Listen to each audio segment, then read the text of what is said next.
Students, आज हम हिंदी की वर्कशीट 20 सॉल्व कर रहे हैं। पार्ट 15, रात भर बिलखते चिंघाड़ते रहे। बच्चों, ये आपकी बुक में एक कहानी है, ये आप पढ़िएगा। इसके सबसे पहले हम पाठ में आए नए शब्दों के अर्थ पढ़ लेते हैं। ठीक है, तो पहला शब्द है दांव। दांव का मतलब होता है अवसर या मौका। धुई, जिन हथनियों के साथ दूध पीते बच्चे हों। चिंगाड़, हाथी की आवाज। चंवर, घास या पशुओं की पूंछ के लंबे बालों का बना पंखा। क्षण, पल। प्रश्न नंबर 2, निम्न प्रसंग को पढ़कर प्रश्नों के उत्तर दीजिए। बच्चों, यहाँ पर ये एक अनुच्छेद, आपके पाठ का ही एक अनुच्छेद दिया हुआ है, इसे पढ़िए और नीचे के प्रश्नों के उत्तर लिखिए। उड़ीसा राज्य के सिम्पलीपाल टाइगर रिजर्व में 25 हाथियों का झुंड रहता था। इस झुंड में कुछ धुई भी थी। जिन हथनियों के साथ दूध मुँहे बच्चे हों उन्हें धुई कहते हैं। दांव लगे तो हाथी के छोटे बच्चों को शेर मार लेता है। झुंड के बड़े दंतैल और बड़ी हथनियाँ बच्चों की रक्षा करती हैं। सर्दियों में जब घास कम हो जाती है तो हथनियों के बड़े झुंड को जंगल के एक खंड में काफ़ी खाना नहीं मिलता। वह छोटी टोलियों में बंटकर अलग अलग वन खंडों में चरने चले जाते हैं। अब आपने जो ये पैराग्राफ पढ़ा, इसे पढ़कर इन प्रश्नों के उत्तर लिखने हैं हमें। पहला प्रश्न, हाथियों के छोटे बच्चों को किससे डर था? इसका उत्तर है हाथी के छोटे बच्चों को शेर का डर था या शेर से डर था। ठीक है।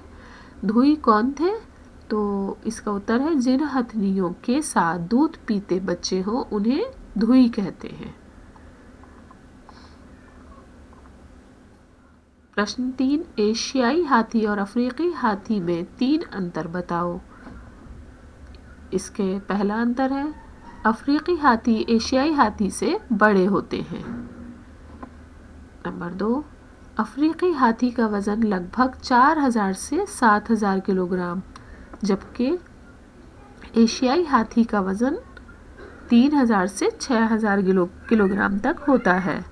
नंबर 3, अफ्रीकी हाथी के कान बड़े तथा एशियाई हाथी के कान छोटे होते हैं।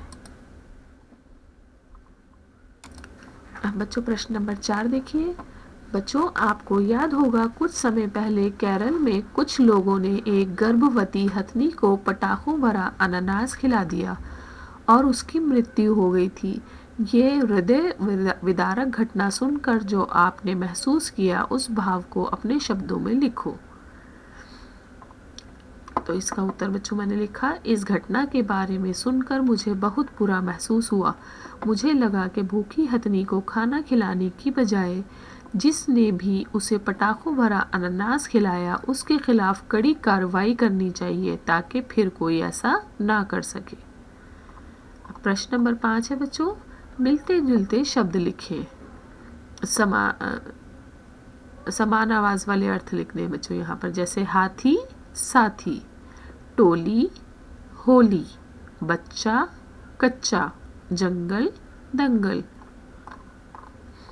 अब नेक्स्ट प्रश्न है, संत कबीर के निम्न दोहे कंठस्थ कर इनके भाव लिखो। बच्चों, ये संत कबीर के कुछ दोहे लिखे हुए हैं, इनको आपको याद करना है और इनका अर्थ लिखना है।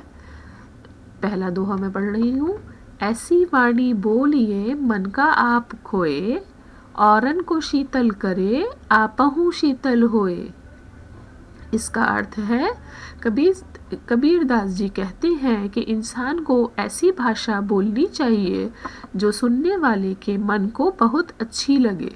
ऐसी भाषा दूसरे लोगों को तो सुख पहुंचाती ही है, इसके साथ खुद को भी बड़े आनंद का अनुभव होता है। दूसरा दोहा है बच्चों, काल करे सो आज कर, आज करे सो अब, पल में प्रलय होएगी बहुरी करेगा कब। इसका अर्थ है, कबीरदास जी समय की महत्ता बताते हुए कहते हैं कि जो कल करना है उसे आज करो और जो आज करना है उसे अभी करो। कुछ ही समय में जीवन खत्म हो जाएगा, फिर तुम क्या कर पाओगे। ओके बच्चों, कैसे लगे ये दोहे? मुझे तो ये दोनों ही दोहे बहुत ज़्यादा अच्छे लगे। अब आप इनको याद करिए, इस वर्कशीट को कंप्लीट करिए। Okay, thank you for watching.